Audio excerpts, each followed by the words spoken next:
എല്ലാവർക്കും നമസ്കാരം. പുതിയൊരു എപ്പിസോഡിലേക്ക് എല്ലാവർക്കും സ്വാഗതം. ഞാനിന്ന് പറയാൻ പോണ വിഷയം എന്ന് പറയണത് ചൊവ്വയെക്കുറിച്ചാണ്.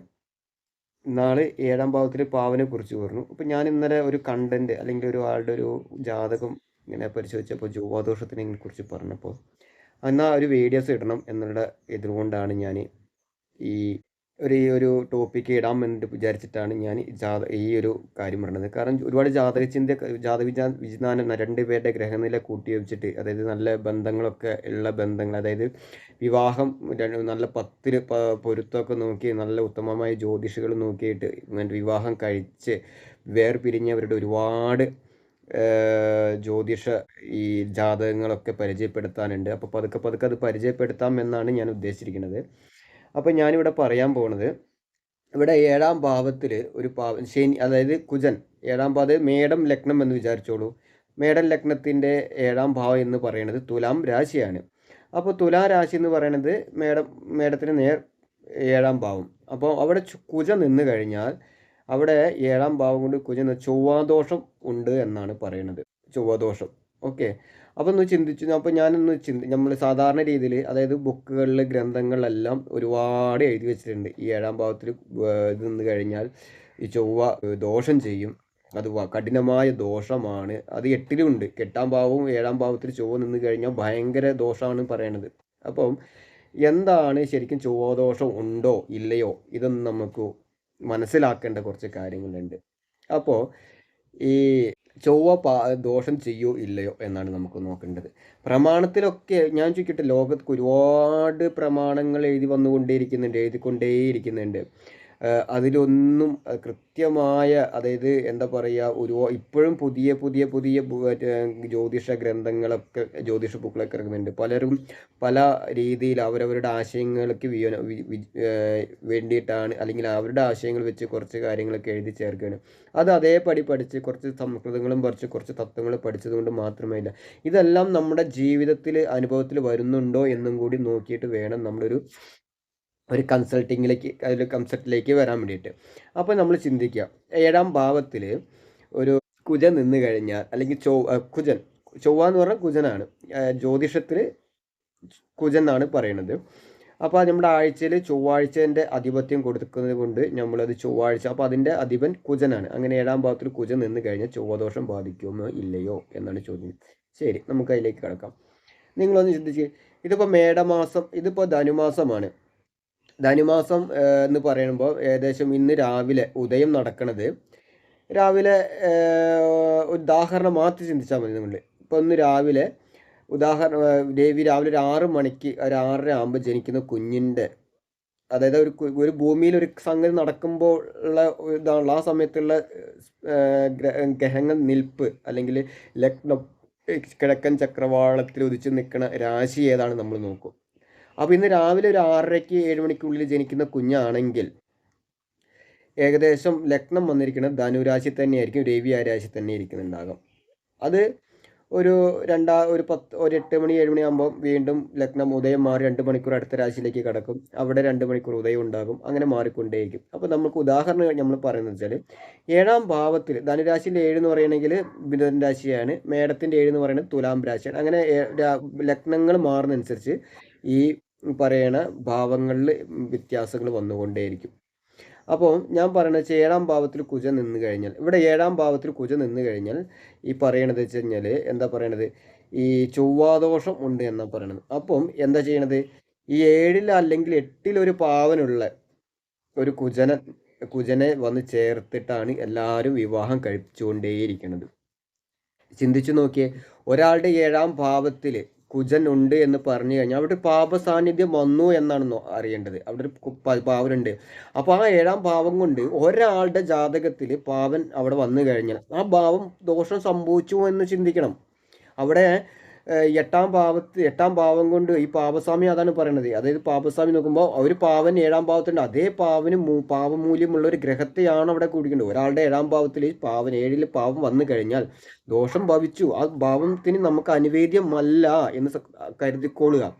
തിരിച്ചും വരുന്നൊരു ആളുടെ ഗ്രഹനിലയിൽ അങ്ങനെ ഉണ്ടെങ്കിലോ 2 പേർക്കും അനുവേദ്യമാവുമോ? ഇല്ല.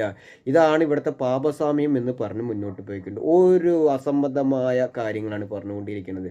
കാരണം അങ്ങനത്തൊരു അടിസ്ഥാനപരമായ കാര്യങ്ങളില്ല എന്നുള്ളത് മനസ്സിലാക്കുക. കാരണം പാപസാമ്യം അതായത് പാപസാമ്യം നോക്കി ഇപ്പോൾ ഒരു പാവൻ്റെ കൂടെ മറ്റൊരു പാവൻ കൂട്ടിച്ചേർത്ത് വിവാഹം കഴിച്ച് ഒരുപാട് പേരുടെ ദുരിതങ്ങൾ ഒരു ജാതകത്തിൽ ഒരു 7ാം ഭാവത്തിൽ ഒരു ഗ്രഹനില, ഒരു സ്ത്രീയുടെ ഗ്രഹനില എടുത്തോളൂ. അവിടെ 7ാം ഭാവത്തിൽ കുജനുണ്ട്. ശരി. ആ 7ാം ഭാവത്തിൽ കുജനുണ്ടെന്ന് അവർക്ക് ദോഷം ചെയ്യത്തില്ല. അത് മനസ്സിലാക്കുക. അത് ഒരാളുടെ ജാതകത്തിൽ 7ൽ കുജനുണ്ടെങ്കിൽ ഒരു കാരണവശാലും ദോഷം ചെയ്യില്ല. വിവാഹം സംബന്ധമായിട്ട് 2 പേരുടെയും 7ൽ കുജനുണ്ടെങ്കിൽ മാത്രമേ ഇത് ബാധിക്കുകയുള്ളൂ. അത് മനസ്സിലാക്കുക. അല്ലാണ്ട് 7ാം ഭാവത്തിൽ കുജനുണ്ട്, ശക്തമായ ചൊവ്വാദോഷമുണ്ട്, അതുകൊണ്ട് മരണം അല്ലെങ്കിൽ എന്താ പറയണേ, ചൊവ്വാദോഷമുള്ള ഒരാളെ കെട്ടിക്കഴിഞ്ഞാൽ മരണം സംഭവിക്കുന്ന അസംബന്ധം, ശുദ്ധ അസംബന്ധമാണ് പറയണത്. അത് മനസ്സിലാക്കുക. കാരണം വെച്ചാൽ ഒരു കാരണവശാൽ നിങ്ങൾ ഇതിൻ്റെ പുറകെ പോയിട്ട് ഒരുപാട് പേര്, അതായത് ഈ 6 മണിക്ക് ജനിച്ച ഒരാളുടെ അല്ലെങ്കിൽ മേടൻ ലഗ്നത്തിൽ ജനിച്ച ഒരാൾ ഒരു 6 മണി എന്ന് പറയുന്ന സമയത്ത് ഒരു ജനനമാണോ നടന്നത്? അല്ല. അത് മനസ്സിലാക്കുക.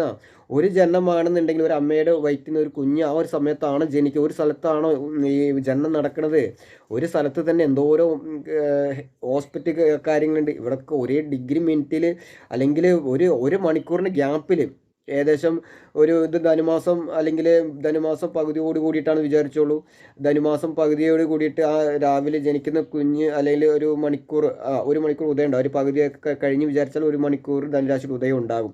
അപ്പോൾ ആ 1 മണിക്കൂറത്തോളം ജനിക്കുന്ന ഒരു കുഞ്ഞാണ് ജനിക്കുകയാണ് ആണോ? അല്ല. അപ്പോൾ ഇവർക്കൊക്കെ ഈ പറഞ്ഞ ഈ ധനുരാശി ലഗ്നത്തിൽ ജനിച്ച അവർക്കൊക്കെ ഈ 1 മണിക്കൂർ ജനിച്ച ആയിരക്കണക്കിന് 10,000 ജാതകങ്ങൾ ഉണ്ടാവും. ഇവർക്കൊക്കെ ചൊവ്വാദോഷം ഈ 7ാം ഭാവത്തിൽ ചൊവ്വ ബാധിക്കണ്ടേ? അപ്പോൾ ഒന്ന് ചിന്തിച്ചു നോക്കുക. എന്തെങ്കിലും ഇതിൽ സത്യമുണ്ടോ, വാസ്തവമുണ്ടോ? ഒരു കാരണവശാലും ചൊവ്വാദോഷമുണ്ട് എന്ന് പറഞ്ഞ് നിങ്ങൾ വിവാഹം കഴിക്കരുത്. ഒരുപാട് ചെറുപ്പക്കാരുടെ ഈ ജ്യോതിഷികൾ, നമ്മൾ പറയുന്ന ഒരുപാട് ഉന്നതമായ ജ്യോതിഷികളൊക്കെ നോക്കിയിട്ട് ചൊവ്വാദോഷമാണ് എന്ന് പറഞ്ഞിട്ട് ഒരു പാവൻ 8ാം ഭാവത്തിലൊരു പാവൻ അല്ലെങ്കിൽ 7ലൊരു പാവന് കൂട്ടി യോജിപ്പിച്ച് കഴിഞ്ഞാൽ അമ്പേ അവിടെ 2 പേരും പ്രശ്നങ്ങൾ കൂടുതൽ വരികയുള്ളൂ, വഷളാവുള്ളൂ. 7ാം ഭാവത്തിലൊരു പാവനുണ്ടെങ്കിൽ അല്ലെങ്കിൽ കുജനുണ്ടെങ്കിൽ വരുന്ന ഒരാളുടെ 7ാം ഭാവത്തിൽ ശുഭബന്ധമുള്ള ഗ്രഹനില തിരഞ്ഞെടുക്കുക.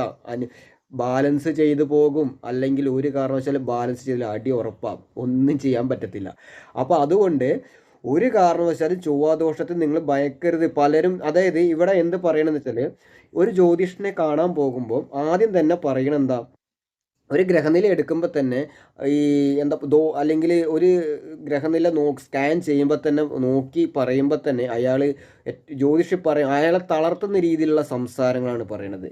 അതായത് നിങ്ങളുടെ ജാതകത്തിൽ ചൊവ്വാദോഷമുണ്ട്, ഇനി ചൊവ്വാദോഷമുള്ള ഒരു കുട്ടീനെ തന്നെ കല്യാണം കഴിക്കണം, അല്ലെങ്കിൽ എല്ലാത്തിനും തടസ്സമായിരിക്കും, അല്ലെങ്കിൽ വിവാഹത്തിന് എന്താ പറയുക, വിവാഹത്തിന് മരണം സംഭവിക്കാം, അല്ലെങ്കിൽ അങ്ങനെ കുടുംബപരമായിട്ട് ദോഷങ്ങൾ സംഭവിക്കാം എന്നൊക്കെ പറഞ്ഞ് ആളെ ഭയപ്പെടുത്തുകയാണ്. ഒരു കാരണവശാലും നിങ്ങൾ ഇതിൻ്റെ പുറകെ പോകരുത്. കാരണം വെച്ചാൽ അത് നിങ്ങൾ ഏറ്റവും വലിയൊരു ആ ഒരു അമിതമായ അല്ലെങ്കിൽ ഒരു ജ്യോതിഷിയുടെ ഒരു വാക്ക് നെഗറ്റീവ് ആണെങ്കിൽ തീർച്ചയായിട്ടും ആ നെഗറ്റീവ് വാക്കായിരിക്കും നമ്മളൊരു ജ്യോതിഷൻ്റെ അടുത്ത് വരുന്ന സമയത്ത് തിരിച്ചു പോകുമ്പോഴും ഇതേ മൈൻഡ് വെച്ചിട്ടാണ് നമ്മൾ ഇത് പ്രതികരിക്കണത്. ശരിയല്ലേ? നമ്മുടെ ഈ മൈൻഡ് വെച്ചിട്ടല്ലേ അത് ഇറങ്ങിത്തിരിക്കണത്. അയ്യോ എനിക്ക് ചൊവ്വാദോഷമുണ്ട്, എനിക്കൊരു കല്യാണം നടക്കുമോ, ഇനി ചൊവ്വാദോഷമുള്ള ഒരു കൊച്ചിന് എവിടെ കിട്ടും, എങ്ങനെ കിട്ടും, ആഗമിതമായ ടെൻഷൻ അടിച്ച് അനാവശ്യ ചിന്തകൾ അടിച്ച് ജീവിതം മൊത്തം ഇതിങ്ങനെ ആലാട്ടിക്കൊണ്ടിരിക്കുന്നത്. ഇനി വിവാഹം വേണ്ട എന്നുള്ള മുദ്ര ഇത് തന്നെയാണ് കേരളത്തിൽ പകുതി മുക്കാലും ചെറുപ്പക്കാർ ഇവിടെ നടന്നുകൊണ്ടേയിരിക്കുകയാണ്. വിവാഹം കഴിക്കണില്ല. ചൊവ്വാദോഷം പറഞ്ഞില്ലേ, സ്ത്രീകൾക്ക് ദോഷം, പുരുഷൻ ദോഷം. ഒരു കാരണവശാലും അസംബന്ധമായ നിങ്ങൾ തീർച്ചയായിട്ടും ചിന്തിക്കേണ്ടത്, ഒരു കാരണവശാലും ഇതിൻ്റെ പുറകെ പോകരുത്.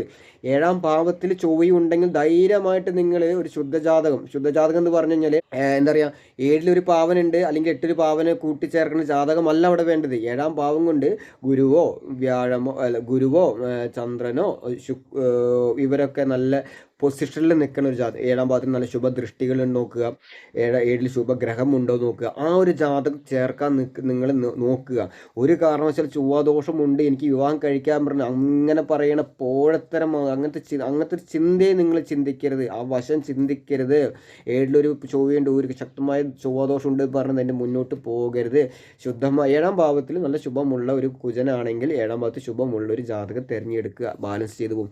അല്ലാണ്ട് ഒരു ജാതകം 7ലൊരു പാവനുണ്ടെങ്കിൽ ഒരു ചൊവ്വയുണ്ടെങ്കിൽ അത് എന്താ പറയുക, അതേ പാവനില്ലെങ്കിൽ ആൾ മരിക്കും, അല്ലെങ്കിൽ ചൊവ്വാദോഷമുള്ള ആൾ മരിക്കും, അതേപോലെ ആൾ വേണമെന്ന് പറയുന്നത് അങ്ങനത്തെ അടിസ്ഥാനപരമായ ജ്യോതിഷ ഗ്രന്ഥങ്ങളിലില്ല. ഇത് പിൻതലമുറക്കാർ വന്ന് പല കൂട്ടിക്കുഴക്കൽ, അതായത് വ്യാഖ്യാനിച്ച് വന്നു കഴിഞ്ഞപ്പോൾ പല തരത്തിലായി. ഇവിടെ എന്താ പറയണത്, ഇടവൽ ലഗ്നത്തിൽ ജനിച്ചു കഴിഞ്ഞാൽ കാളയെപ്പോലെ എന്താ പറയുക കൂനുണ്ടാവും എന്നാണ് പറയണത്.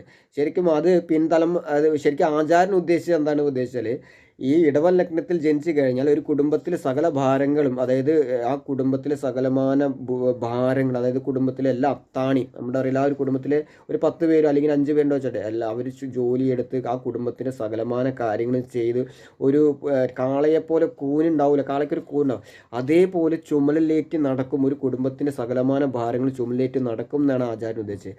അത് പിൻതലമുറക്കാർ വന്നു കഴിഞ്ഞപ്പോൾ അത് ഈ ഇടവലഗ്നത്തിൽ ജനിച്ചു കഴിഞ്ഞാൽ കാളയെപ്പോലെ കൂനുണ്ടാവുന്ന ഒറ്റ എഴുതി ഒരു 2-4 സംസ്കൃതി എറിഞ്ഞു.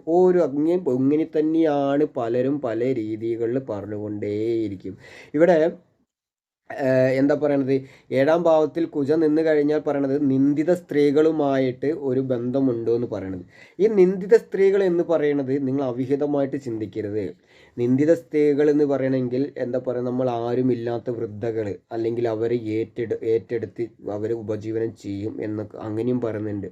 അങ്ങനെ ഒരുപാട് കാര്യങ്ങളുണ്ട്. അവിടെ 7ാം ഭാവത്തിൽ ചൊവ്വ എന്ന് പറഞ്ഞതുകൊണ്ട് നിങ്ങൾ ഒരു കാരണവശാലും ഭയപ്പെടരുത്. നിങ്ങൾ അത് അതിൻ്റെ വഴിക്ക് പൊക്കോട്ടെ. നല്ല ശുദ്ധമായ ജാതകം കിട്ടുകയാണെങ്കിൽ നിങ്ങളത് ആ ജാതകം ഒന്നിച്ച് ഒരു നല്ല ബാലൻസ് ചെയ്തു പോകും. കാരണം പാപമൂല്യം, പാപസാമ്യം, നക്ഷത്രപൊരുത്തം, രഞ്ജുദോഷം, മധ്യമരഞ്ജു എന്നൊക്കെ പറഞ്ഞിട്ട് അതിൻ്റെ പുറകെ പോയിട്ട് നിങ്ങൾ വിവാഹം കഴിക്കാൻ മുന്നോട്ട് പോയി കഴിഞ്ഞാൽ നിങ്ങൾ 3 മാസം പോലും നിങ്ങൾ അതിജീവിക്കത്തില്ല. 2 പേരുടെയും 12 രാശിയിൽ നിൽക്കുന്ന 12 ലഗ്നഭാവങ്ങളിൽ നിൽക്കുന്ന 7 ഗ്രഹങ്ങളെ കൊണ്ട് അത് കൃത്യമായി അവിടെ അസുരഗണോ ദേവഗണോ മനുഷ്യഗണോ എന്തോ ആയിക്കോട്ടെ, നിങ്ങൾ അതിൻ്റെ പുറകെ പോകരുത്. കൃത്യമായ ജാതക വിചിന്താനം തന്നെ ചെയ്യുക. ഇത് ഞാൻ ഒരാളല്ല പറയണത്, ഉത്തമമായ ജ്യോതിഷികളിൽ നിന്ന് പഠിച്ച അറിവ് കൊണ്ടാണ് നമ്മൾ പറയണത്. എന്നെപ്പോലെ 100 കണക്കിന് പേര്, അല്ലെങ്കിൽ ഒരുപാട് പേര് ഇപ്പോൾ യൂട്യൂബ് പ്ലാറ്റ്ഫോമിലൊക്കെ വരുന്നുണ്ട്. അതായത് നിങ്ങൾക്ക് സംശയമുണ്ടെങ്കിൽ Veena's YouTube channel, Thrikarthika vision, ഇതൊക്കെ ഇതിൻ്റെ ഞങ്ങളെപ്പോലുള്ളവർ തന്നെയാണ് ഇത് നടത്തിക്കൊണ്ടിരിക്കുന്നത്. നിങ്ങൾക്ക് സംശയമുണ്ടെങ്കിൽ അതൊക്കെ ഒന്ന് വായിച്ചു നോക്കുക, അവർ വീഡിയോസുകൾ നോക്കുക.